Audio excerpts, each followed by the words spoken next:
മലയാളികളുടെ പ്രിയപ്പെട്ട നടനാണ് ജയസൂര്യ.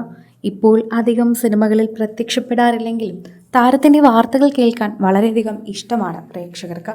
അതിന് ഒരുപാട് കാരണങ്ങളുണ്ട്.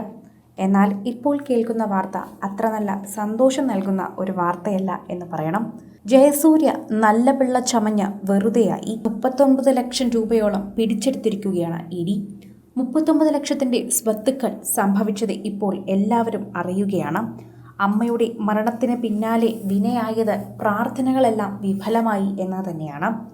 ഇടയ്ക്ക് വെച്ച് അങ്ങനെ ഉള്ള സ്വത്തുക്കളൊന്നും തൻ്റെ പക്കലില്ല എന്ന് ജയസൂര്യ തെളിയിക്കുകയും ആ കേസിൽ ജയസൂര്യയ്ക്ക് നല്ല രീതിയിൽ തന്നെ മറുപടി ലഭിക്കുകയും ചെയ്തിരുന്നു.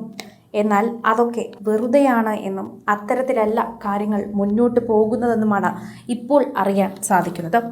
സേബോക്സ് ആപ്പ് തട്ടിപ്പ് കേസിൽ തന്നെ നടൻ ജയസൂര്യക്കെതിരെ നടപടിയുമായി ഇഡി ഇപ്പോൾ രംഗത്തെത്തിയതാണ് ഏറ്റവും വലിയ വാർത്തയായി മാറുന്നത്. 39 ലക്ഷത്തിൻ്റെ സ്വത്തുക്കൾ ഇഡി മരവിപ്പിക്കുകയും ചെയ്തു. സ്ഥാപനത്തിൻ്റെ ബ്രാൻഡ് അംബാസിഡർ ആയിരുന്നു ജയസൂര്യ. കേസിൽ 2 തവണ ഇഡി നടനെ ചോദ്യം ചെയ്യുകയും ചെയ്തിട്ടുണ്ടായിരുന്നു. ജയസൂര്യയുടെ ഭാര്യ സരിതയുടെ അക്കൗണ്ടിലാണ് പണം എത്തിയത്. തട്ടിപ്പിലെ പ്രധാന പ്രതി സ്വാതിക് റഹ്മാന്റെ കമ്പനികളിൽ നിന്ന് പണം എത്തിയതെന്നും കണ്ടെത്തിയിട്ടുണ്ട്. ബ്രാൻഡ് അംബാസിഡർക്കുള്ള പ്രതിഫലമാണെന്നാണ് ജയസൂര്യയുടെ പ്രാഥമിക മൊഴി. ഓൺലൈൻ പ്ലാറ്റ്ഫോമുകളിലൂടെ കബളിപ്പിച്ച് പണം തട്ടുന്ന സ്ഥാപനങ്ങൾക്കെതിരെ നിയമ നടപടി ശക്തമാക്കിയിരുന്നു.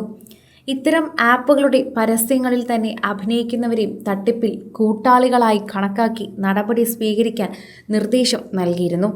ഇതിന്റെ ഭാഗമായാണ് സേബോക്സ് ആപ്പ് തട്ടിപ്പ് കേസിൽ ജയസൂര്യക്കെതിരെയും നടപടിയുണ്ടായത്. ഇതിനു മുൻപ് ഈ വാർത്തയെല്ലാം വന്നിരുന്നത് ഡിസംബർ മാസത്തിലായിരുന്നു. സേബോക്സ് ആപ്പ് തട്ടിപ്പിൽ കൂടുതൽ സിനിമാ താരങ്ങൾ ചോദ്യം ചെയ്യാൻ അന്ന് ഇഡി ഒരുങ്ങുകയായിരുന്നു. സേബോക്സ് ആപ്പ് തട്ടിപ്പ് ഓഫീസ് ഉദ്ഘാടനത്തിന് പങ്കെടുത്ത താരങ്ങളെ അന്ന് ചോദ്യം ചെയ്തിരുന്നു. തട്ടിപ്പ് പണം സേബോക്സ് ആപ്പ് ഉടമ സ്വാതിക് താരങ്ങളുടെ അക്കൗണ്ടിലേക്ക് നൽകിയിട്ടുണ്ടെന്നുള്ള കണ്ടെത്തലുകൾക്കും ഉണ്ടായിരുന്നു. ഏറ്റവും കൂടുതൽ ആളുകൾ ഇതിനെക്കുറിച്ച് ചോദിക്കുകയും ചെയ്തിട്ടുണ്ടായിരുന്നു. പ്രേക്ഷകരെല്ലാവരും കൃത്യമായ വാക്കുകൾ കൊണ്ടാണ് സോഷ്യൽ മീഡിയയിൽ തന്നെ തരംഗമായി മാറുന്നത്. ഇപ്പോൾ ജയസൂര്യയെക്കുറിച്ചുള്ള ചോദ്യങ്ങൾ ഇങ്ങനെ നിലനിൽക്കുകയാണ്. എല്ലാവരും അതേപ്പറ്റി ചോദിക്കുകയും അതേപോലെ സംസാരിക്കുകയും ചെയ്യുന്നുണ്ട്. പ്രേക്ഷകരെല്ലാവരും ഇപ്പോൾ ഒരേ സ്വരത്തിലാണ് ഇപ്പോൾ ജയസൂര്യയെക്കുറിച്ച് സംസാരിക്കുകയും ചെയ്യുന്നത്. ജയസൂര്യയുടെ സംസാരത്തിൽ തന്നെ മാറ്റമുണ്ടെന്ന് പലരും പ്രതികരിച്ചു. അദ്ദേഹം ഇപ്പോൾ ഒന്നിനും മറുപടി നൽകുന്നില്ല എന്നും പ്രതികരിച്ചു.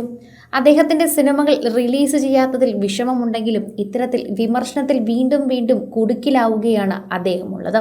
പീഡന പരാതിയെ ഉൾപ്പെടെ തന്നെ അദ്ദേഹത്തിനെതിരെ കഴിഞ്ഞ കുറച്ച് നാളുകളായി ഉയർന്നു വരുന്നത് സഹിക്കാൻ പോലും പറ്റാത്ത വാർത്തകളാണ്.